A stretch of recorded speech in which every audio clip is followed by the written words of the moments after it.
মনে হচ্ছে বাচ্চা বাচ্চা ছাত্রদের এটা কি নতুন খবর নাকি? যারা খাওয়াচ্ছেন তাদের কারোর বাড়ির ছেলে মেয়েরা, ভাইপোরা, নাতিপুতিরা কেউ মিড ডে মিল নির্ভর সরকারি স্কুলে যান না, সব সিবিএসসি স্কুলে যায়। তারা বার্গার খায়, স্যান্ডউইচ খায়, দামি কেক খায়, ক্যাডবেরি খায়, চকলেট খায়, ফলের জুস খায়। অতএব এটা তো পশ্চিমবাংলার কার্যত প্রান্তিক মানুষজন বা যারা সরকারি স্কুল নির্ভর তারা পাঠাচ্ছেন না। তবে এর নিজের ঘরে যতক্ষণ না অনুভূতি হচ্ছে ততক্ষণ তো সংবেদনশীলতা বা দায়িত্ববোধ কোনোটাই জাগ্রত করা সম্ভব নয়। তাছাড়া গোটা পশ্চিমবঙ্গে মিড ডে মিল যে একটা কেলেঙ্কারি, এটা তো বারে বারে প্রমাণিত হয়েছে এবং আমাদের অভিযোগের ভিত্তিতে তদন্তকারী টিম আসার পরে সিবিআইকে দিয়েছিল প্রাইমারি ইনভেস্টিগেশন করতে। তার মধ্যে ভোট ঘোষণা হয়ে যায়। আমি আবার ধর্মেন্দ্র প্রধানজিকে ওই বিষয়টা তুলব যে মিড ডে মিলের সিবিআই তদন্তের অগ্রগতিটা কি। আমাকে নিজে বলেছেন তখনকার শিক্ষামন্ত্রী, আজকেরও শিক্ষামন্ত্রী, যে এটা fit case of the CBI. এবং তারা, আমি টুইটও করেছিলাম দেখবেন এক্স হ্যান্ডেলে, যে প্রাথমিক তদন্তের ভার দিয়েছিল সিবিআই। এবারে প্রাথমিক তদন্ত শেষ হয়েছে কিনা, শেষ না হয়ে থাকলে তাড়াতাড়ি তদন্ত কমপ্লিট করা, এবং মিড ডে মিলের দুর্নীতির সঙ্গে সরাসরি মুখ্যমন্ত্রী নিজে যুক্ত।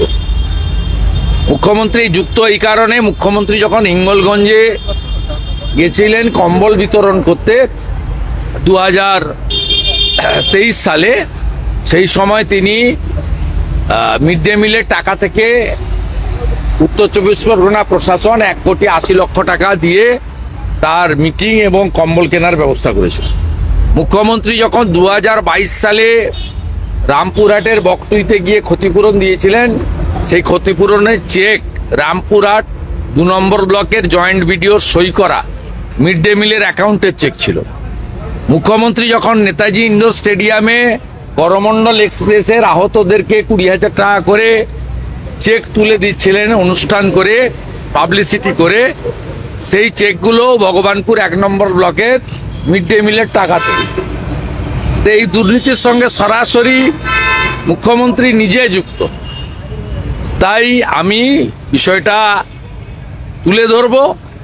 আজকে যে ঘটনার পরিপ্রেক্ষিতে এতগুলো কথা বললাম, আমি অনুরোধ করব মিড ডে মিলের যারা সরকারি আধিকারিকরা কন্ট্রোল করছেন বা শিক্ষক শিক্ষিকারা পরিচালনা করেন, দয়া করে একটু যত্নশীল হন। আপনাদের ছেলে মেয়েরা, আপনাদের বাড়ির ছোট্ট ছোট্ট শিশুরা, তারা কেন্দ্রীয় বিদ্যালয়গুলিতে পড়ছে, প্রাইভেট স্কুলগুলোতে পড়ছে, সেখানে তাদেরকে দামি দামি টিফিন, লাঞ্চ ইত্যাদির ব্যবস্থা করা হচ্ছে, হাইজেনিক খাবার দেওয়া হচ্ছে। দয়া করে এই ছেলে মেয়েগুলোকেও নিজের বাড়ির ছেলে হিসেবে মনে করে একটু দায়িত্বশীল।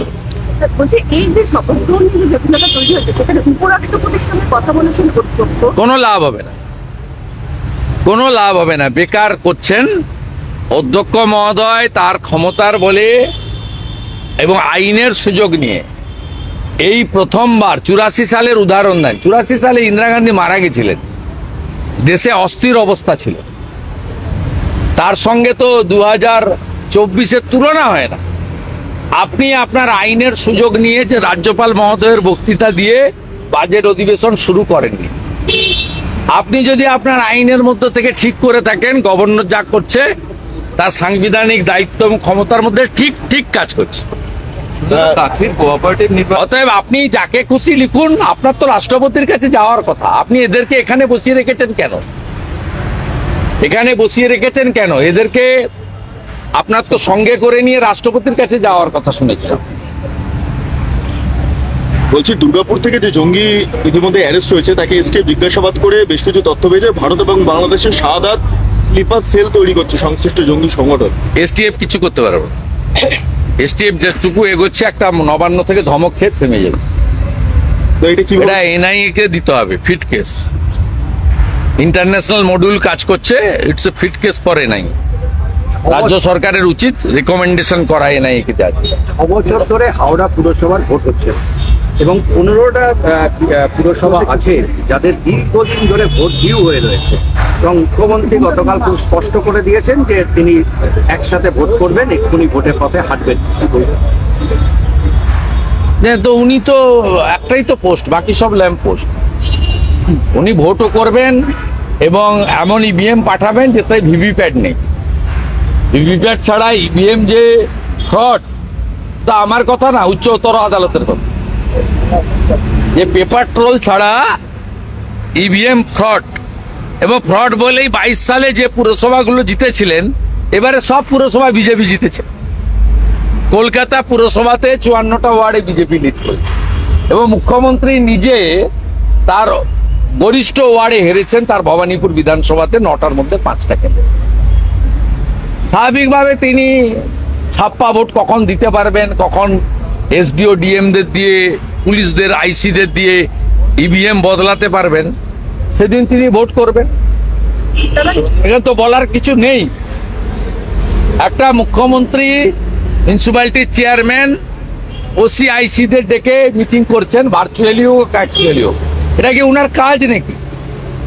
এই যে ক্ষমতার বিকেন্দ্রীকরণ, তাহলে পৌরমন্ত্রী কেন, তাহলে পৌর সচিব কেন, তাহলে জেলা শাসক কেন, তাহলে এসডিওরা কেন, তাহলে পৌরসভাগুলোতে, কর্পোরেশনগুলোতে আইএস বসিয়েছেন কেন কমিশনার হিসেবে, ডাব্লিউবিসিএস দের বসিয়েছেন কেন চিফ এক্সিকিউটিভ অফিসার হিসেবে, প্রতিটা পৌরসভা ইও হিসেবে এক্সিকিউটিভ অফিসার?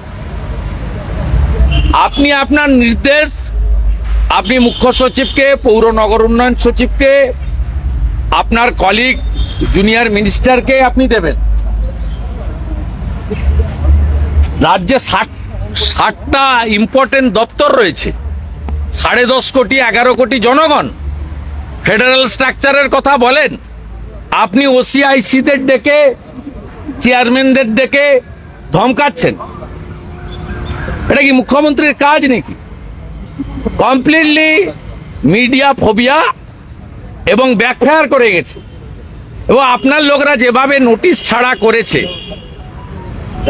বেহালার লোকেদের চোখের জল, বিধাননগরের গরিব মানুষগুলোর চোখের জল, রামপুরহাটের হকারদের আর্তনাদ, বোলপুরে ওই দুটো বাচ্চা স্কুল থেকে ফিরে বাবার দোকানের সামনে বসে অজস্র কান্না, এই জলে, এই চোখের জলে আপনাকে ভেসে যেতে হবে। আর আপনি বলছেন জমি উদ্ধার করবেন। আপনি নিজে কালীঘাটের টালিনালার জমি জবরদখল করে নিজের বাড়ি এক্সটেনশন করিয়েছেন, মিটিং হল তৈরি করেছেন। এখনই আমার সঙ্গে চলুন, 10 বছর আগে কালীঘাটের নালা কি ছিল, আজকে কি হয়েছে চোখের সামনে দেখিয়ে দিতে পারি আমি। জবরদখলকারী যদি কেউ হয়, নালা ক্যানেল যদি কেউ বন্ধ করে থাকে, ইরিগেশন যদি বন্ধ করে থাকে, তার নাম মমতা ব্যানার্জি এবং তার পরিবার। আপনাকে দেখে সুজিত বোস ওখানে লেক টাউনে দত্তাবাদে নিকাশি বুঝিয়ে প্লট করে কোটি কোটি টাকায় জমিগুলো বেচেছে। তাই সুজিত চোর আর আপনি সাধু, এটা হতে পারে না, এক যাত্রায় পৃথক ফল হতে পারে। রায়গঞ্জে চিকিৎসকরা রায়গঞ্জের চিকিৎসক নির্বাচনে কি আপনি লড়াই তো দীর্ঘদিন করতেন, এখন আর লড়াই তো করার বিষয় নেই? এটা আলোচনার বিষয় নয়, এটা প্রাইমারি সমবায় সমিতি নিয়ে আলোচনার জায়গায় না। আর ওখানে প্রতীক দিয়ে লড়াই হয় না। ওখানে তো জনগণ লোকসভা ভোটে বলে দিয়েছে পূর্ব মেদিনীপুর কার সঙ্গে আছে। অধিকারী মুক্ত করতে গেছিলেন পিসি আর ভাইপো, পিসি ভাইপো মুক্ত হয়েছে পূর্ব মেদিনীপুর। 16টা বিধানসভার 15টা আমাকে দিয়েছে লোক, 2টো লোকসভা আমাকে দিয়েছে, প্রমাণ হয়ে গেছে। আর প্রমাণ আপনাদের নিতে হবে না। আর ওখানে সবই ঘুরিয়ে ফিরিয়ে আমি চালাই, এটা প্রমাণিত হয়ে গেছে। যাকেই বসান না কেন, ঘুরিয়ে ফিরিয়ে আমার সঙ্গে ফোনে কথা বলেই তিনি কাজ করেন। যাকে খুশি ডিএম পাঠান, যাকে খুশি পাঠান, কিন্তু কোলাঘাটের পরে গেরুয়া, কোলাঘাট থেকে একদম তামিলনাড়ুর বর্ডার অব্দি গেরুয়া, কোলাঘাট থেকে দীঘা গেরুয়া, উড়িষ্যা গেরুয়া, অন্ধ্রপ্রদেশ গেরুয়া, তেলেঙ্গানা গেরুয়া। শুভেন্দু কোলাঘাটের পরে নেই, আমরা এবারে কোলাঘাটের পর থেকে এদিকটায় আসবো। কোলাঘাট পেরিয়ে গেলে জয় জগন্নাথ গেরুয়া। বলছি শুভেন্দুদা, রায়গঞ্জে চিকিৎসকরা এভাবে মার খাচ্ছে, চিকিৎসকরা কি শুধু মার খাওয়ার জন্য? 5 জন চিকিৎসককে মারা হয়েছে বিতরক। আজকে রায়গঞ্জের চিকিৎসকরা তারা বিক্ষোভ দেখাচ্ছেন, রায়গঞ্জ মেডিকেল কলেজের ঘটনা। আপনি এই প্রশ্নটা শ্যামাপ্রসাদ ডক্টর এসপি দাসকে জিজ্ঞেস করুন। একটা আনঅথরাইজ পার্সন, তিনি কন্ট্রোল করছেন স্বাস্থ্য দপ্তর। Doctor SP Das is controlling স্বাস্থ্য দপ্তর। আপনি নারায়ণ স্বরূপ নিগমকে জিজ্ঞেস করুন, চন্দ্রিমা ভট্টাচার্যকে জিজ্ঞেস করুন, ডাক্তার শান্তনু সেনকে জিজ্ঞেস করুন, ডাক্তার নির্মল মাঝিকে জিজ্ঞেস করুন। আপনারা জানেন না স্বাস্থ্য দপ্তরটা অ্যাকচুয়ালি কে চান। দাদা, নিট পরীক্ষা রাজ্যের হাতে ফিরিয়ে দেওয়ার আবেদন করা হচ্ছে রাজ্যের পক্ষ থেকে। নিট পরীক্ষা রাজ্যের হাতেই ফিরিয়ে দেওয়া হোক, ডাক্তারি প্রবেশিকা পরীক্ষাটা রাজ্যের হাতেই। তো উনি অনেক কিছু চেয়েছেন, ওই ন্যায় সংহিতা চালু করতে না বলেছিলেন, সোমবার দিন চালু হচ্ছে। তো উনি যা চাইবেন তাই হবে, 29টা লোক নিয়ে উনি যা চাইবেন তাই হবে। এনডিএর 300-র উপরে এমপি আছে। আজকে ডেপুটি স্পিকার উনি কে? দেশে তো অপ্রাসঙ্গিক। আর দেশের সরকার কথা বললে মেন অপোজিশনের সঙ্গে কথা বলবে, যারা 99টা সিট পেয়েছে। উনি তো জাতীয় স্তরে অপ্রাসঙ্গিক, ইরেলিভেন্ট।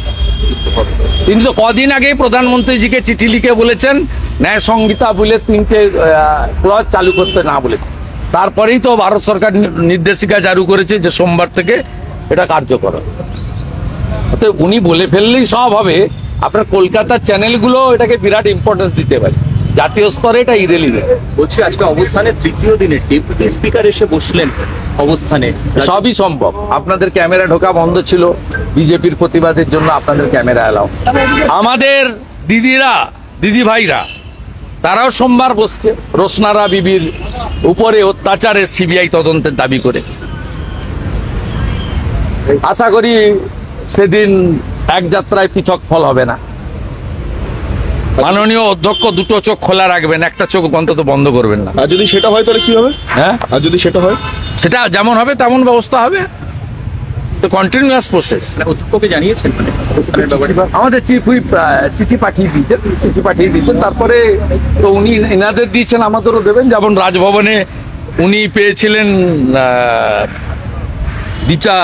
আপনার মহামান্য কলকাতা হাইকোর্ট আন্ডার কনসিডারেশন রেখেছেন। আমি হোপফুল যে আমাকে 1 ঘন্টা হলেও অ্যালাউ করবে। আপনি বসবেন কবে? আপনি কোর্ট যেদিন বলবে, I am ready for it. আমার পূর্ণ আস্থা আছে।